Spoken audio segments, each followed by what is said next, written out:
Hello, Mary. Hi, Paulo. Thank you so much for having us here. Thank you for coming here to São Paulo to be with us. I would like to start asking you a little bit about your education. Why did you decide to become what you are, and what was your path during your life? It's been a long path, but I wanted to be a singer when I was very young. I was pretty obsessed with opera. My dad was a big fan, and so I remember watching and rewatching a video of Carmen from the Met in the 80s over and over again. And I started to do school plays and community plays, and I asked my parents if I could audition for the Met Children's Chorus when I was around 10. And so I did. I actually went into New York City and was a member of the Met Children's Chorus. So I got to experience opera up close. Wow. Which was really Since powerful. 10 years old? 10 years old to 13. That's great. And so after that, I fell off. My love of opera subsided a little bit, and I got really into musical theater. And started to, instead of act, direct, because I got very excited by all of the technical theater elements. The lights, the set, the costumes, the way you could tell a story with a group of people and not just by yourself. And in college, I started almost to exclusively direct plays. And after college, I went to École Jacques Lecoq in Paris, where I learned about stage movement and design, and dynamics of natural dynamics, elemental dynamics that can be put into your work.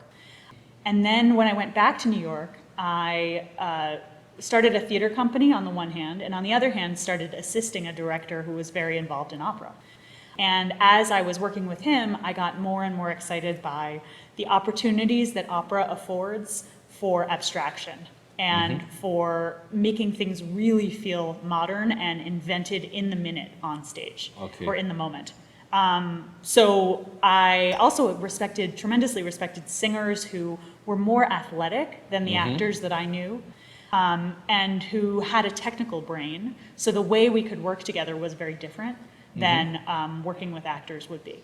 That was your first big professional experience? Was working actually working with Stephen Wadsworth at Juilliard on Falstaff was a big professional experience for me. And then since then, I worked with him for a couple more years. I associate directed the Ring cycle in Seattle. Die Walküre and Siegfried. And then those are the huge best, jobs. The best. It was the most fun. And then since then, I've directed a lot of my own work. This summer, I'm directing La Bohème in Santa Fe at Santa Fe Opera. And I've directed all around the world. I've directed actually in Costa Rica, and I've directed in Taiwan, and a lot in the U.S., obviously. That is great. Yeah. And tell me a little bit about your theater company. You've mentioned you are doing avant-garde and this modern way of thinking drama today. What do you think is the role of opera nowadays? Is it dead? You know, theater famously has been called the fabulous invalid for centuries, right? Yeah. And I think opera, if theater is the fabulous invalid, opera is the magnificent invalid because it keeps coming back to life. But I don't think telling stories through music, through making music together, is ever going to be a thing that we get tired of. I think the real utility for opera is the idea of a bunch of people in shared space telling a story with a beginning, middle, and end through a piece of music. And sometimes it doesn't. Sometimes it's a continual story. It goes on. It's satyagraha or something like that. But I think that's a thing that humans have done since tribal days. You know, we've always done that, and I don't think we'll ever stop. I think the vibrations of the human voice can uniquely move an audience and connect an audience, because we all share that vulnerability of letting our emotions, or letting our ideas, or letting our truest desires free from us and speaking them aloud. So how do you think it is possible to connect artists or the whole cast in the same vibration and not have them as soloists, but as a group of people trying to aim the same goal? Well, I think it's really interesting because it's very much like an orchestra, right? So all of the singers study like solo instrumentalists. Yeah, And yeah. then you bring them all into a room, Yeah. and you have to make something together where everybody's listening and responding.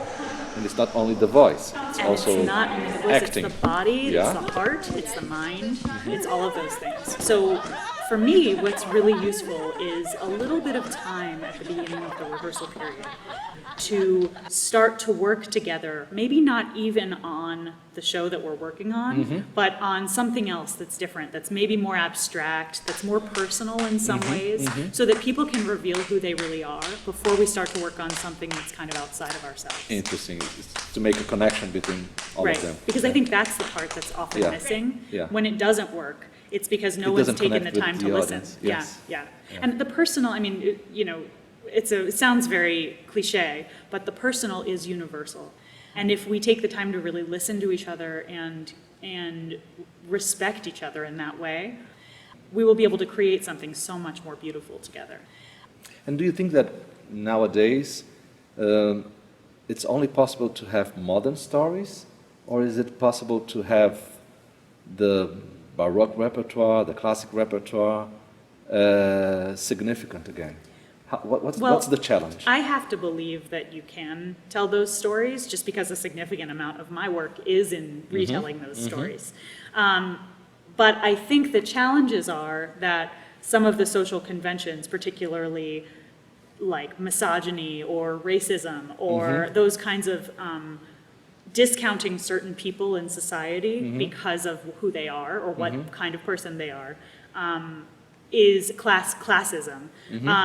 Is a real challenge when you address those texts. Like Yeah. Madame Butterfly is Yeah. it's a really hard opera to direct. I never want to direct it because I don't feel like I particularly have anything to say about it, and I don't necessarily feel like it has anything to say about Japanese-ness, Yeah. Yeah. what that really is. Yeah. So I think there are stories, though, that like the Magic Flute, or like Eugene Onegin, or like, although there's, parts of the Magic Flute, Monostatos, and the idea of casting him as the bad guy because he has darker skin is really problematic. So the directors who take on these stories have to be really prepared to approach it with as much consciousness and as much sensitivity and creativity as possible.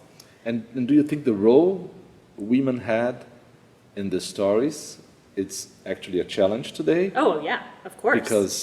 Because they serve to move the plot forward for the men, and so they don't become they don't have a trajectory or an arc. Yeah. But I do think, and I told the younger students this at MSP, you have to be the hero of your own story when you're on stage. And even the people the little parts, or the Barbarina, has to live each moment on stage as if she is the hero of the story she's telling about that moment.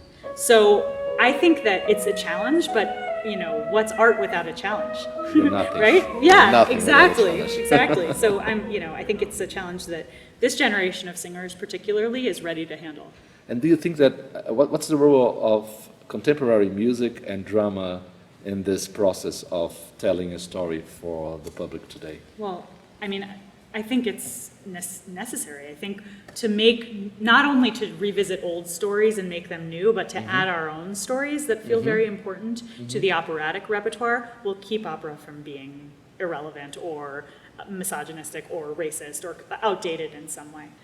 This is a way we can combat those problems, is by making new work. Yeah. And I really strongly believe that there are some composers who have a lot to say about it. About the state of humanity now. Yeah, nowadays. Yeah. Yeah, because we're really living a different world from 100 years ago, 200 years ago. There are new challenges. And there's new tragedies, actually. Tragedies, there's a lot Yeah. of wonderful, funny things and super sad things that that deserve to be treated like this. Yeah, okay. And what do you think it's the role of an educator like you to prepare young singers to this new opera environment? I think two things, and I told the class this today. I think an opera actor, a singing actor, needs to enter the room prepared to make a choice. Make a choice about your character, and then make another choice about your character, and make a third choice, and a fourth choice, and let all the choices add up to a path for your character through the show. person B, Julia, moves. Don't wait beginning, for the middle, and director to end, come to and you. then together. Their ideas are not going to be as interesting as yours are, and they're not going to be as well Beginning, middle, and researched. Wow, if you are director. I am a director, yes, but I honestly think that if a singer comes to me with some ideas about the way they would like to portray a role, I will be so much more inclined to give that person the freedom to figure it out. Okay. Because I know that they're working to tell the story in a way that feels true to them. Okay. So that's number one thing as an educator. I think we need to prepare our young singers to make choices and to take initiative in a rehearsal room. So improvisation takes a... Improvisation, even risk-taking. Risk-taking. Failure. Yeah. That kind of thing. We Yeah, can't I do get enough it. of that. That's what rehearsal's really for. It's not to wait to be perfect. And it's not to be polished to be perfect. So that's number one thing. Number two thing, I think, is we can prepare the singers to have a conversation. I think that in a room, singers are not likely to come forward and say, well, I think this, or well, I believe this thing, or how about this? Have you considered this? Or if I and think this. that part of the rehearsal process where it is a conversation, a very juicy and delicious conversation where everybody has something to say, is not usually present in an opera room because people are too nervous or that they're wrong. And do you think because opera environment that is mainly a vertical one doesn't help them to become more Taking open initiative. in taking initiative? I think it really is true. I think that idea of hierarchy that's very strict. But the ironic thing is a lot of times the singers get hired way before the director does. Yeah, Or yeah. there's another reverse hierarchy that also says rehearsal is not important. We're only going to pay you for the performances. So there's a lot of things that seem to not foster experiment. It's also so expensive as an art form yeah. that to risk is a bigger financial deal than not. So it is nice to work in a small theater companies. Exactly, or in education On too, education. or in companies that trust you to take risks, take risks. that connect people. But more and more, I think, because there are fewer resources devoted to the arts. Yeah. I know that that's true. That's something Brazil and the USA share. Yeah. That you have to use human resource, and that thing is precious. That's the thing that money can't buy, and that you can't do what we do without the connection, the human connection. Yeah, it's fundamental.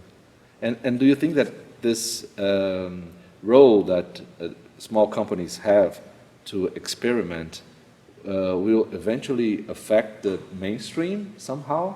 I think so. I think the mainstream, and you can see it actually in the programming at places like the Metropolitan Yeah. Opera, is more and more experimental and is They are more doing abstract. different things in the... Totally, Yeah, totally. And yeah. I think that the TV has actually helped a lot of the public understand abstraction in a way that is not, shows like The Good Place or shows that deal in not realism or a frame really help people understand theater and understand doing something creative that isn't necessarily like a traditional. I honestly don't even really know what traditional is anymore. I'm at that point in my career where I see a traditional production and it feels like somebody's grandma's attic, and it doesn't feel like this should be the tradition or this should be the ritual. Okay. And well, you have a lot of experience traveling around the world, and you've seen probably many students. So I'd like to ask a little bit about our students here in Brazil. How do you relate them with the rest of the world? Do you think Brazilians have something unique here? What's about our students in Brazil? Well, I think after 4 days of working with them, I can honestly say that the open-heartedness and the curiosity with which they're approaching this work, and they throw themselves in with abandon and with full commitment. And so watching them do these exercises that I brought to them, which I do with my students in New York, I've done it with students all over the place. I've done it with students in Texas, and I did a workshop in Taiwan. These students have so much passion for what they do, and they are doing it with no fear of failure. Or if they are, they're really good at hiding it. But each one, particularly the younger students, I find, are open and flying free. Full heart. Full heart, full steam ahead, and connected to each other. We had this wonderful moment in class today where other students told one of the students, Julia, that she could open herself even more. She could be much more vulnerable in class. And she had come a long way. She had opened a lot. But to have her hear them say that, she almost started crying. She just breathed out, exhaled, and was like, okay, I can really do that. I really trust that I could do that on stage or in music. That's powerful. It was pretty powerful. It was wonderful. Yeah. And do you think that, well, I've learned that you've been around, you went to the manifestation yesterday, and you know about the not only the political situation here in Brazil, but as you've seen there, a lot of young people there claiming for not the government not to cut our budget in scholarships and education.